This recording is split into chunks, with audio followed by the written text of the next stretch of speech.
حضرت عمر رضی اللہ تعالیٰ عنہ کے زمانے میں مصر فتح ہوا اور دریائے نیل سوکھ گیا تھا۔ کبھی آپ نے سنا ہے کہ کسی نے کبھی کسی دریا کو کوئی حکم دیا ہو؟ لیکن حضرت عمر فاروق رضی اللہ تعالیٰ عنہ نے دیا تھا۔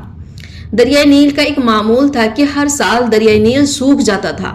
مصر کے لوگ ایک لڑکی کو سجا دھجا کر دریائے نیل میں پھینک دیتے تھے اور وہ لڑکی چیختی چلاتی دریائے نیل میں ڈوب کر مر جاتی تھی۔ اسے شیطان کی ایک چال بھی کہہ سکتے ہیں۔ جب لوگ ایسا کرتے تھے تو دریائے نیل پھر سے بہنے لگتی تھی۔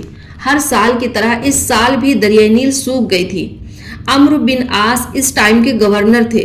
لوگ ان سے لڑکی کی بلی دینے کے لیے اجازت لینے گئے۔ ہر سال کی طرح اس سال بھی معمول کے حساب سے ہمیں دریائے نیل کو دوبارہ سے بہنے دیا جائے۔ گورنر نے کہا ہمارا اسلام اس ظلم کی اجازت بالکل بھی نہیں دیتا۔ گورنر نے حضرت عمر فاروق رضی اللہ تعالیٰ عنہ کو خط لکھا اور دریائے نیل کا حال بتایا کہ ہر سال دریائے نیل سوکھ جاتی ہے، پھر جب ہم اس میں ایک لڑکی کی بلی دیتے ہیں تو دریائے نیل پھر سے بہنے لگتی ہے۔ حضرت عمر فاروق رضی اللہ تعالیٰ عنہ نے یہ سن کر دو خط لکھا، ایک عمرو بن عاص کو، دوسرا دریائے نیل کو۔ پہلے خط میں تھا کہ گورنر سے کہا گیا تھا کہ تم نے بہت اچھا کیا جو تم نے مجھ تک یہ خبر پہنچائی۔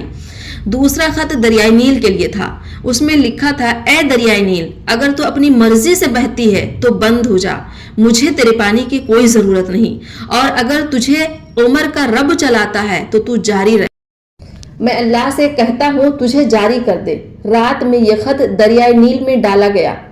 کہتے ہیں صبح لوگوں نے دیکھا کہ دریائے نیل 16 ہاتھ اوپر بہ رہی تھی۔ اس لیے نبی کریم صلی اللہ علیہ وسلم نے کہا کہ میرے بعد اگر کوئی نبی ہوتا تو وہ عمر ہوتا۔ ہمیں بھی اپنے رب پر ایسے ہی یقین رکھنا چاہیے۔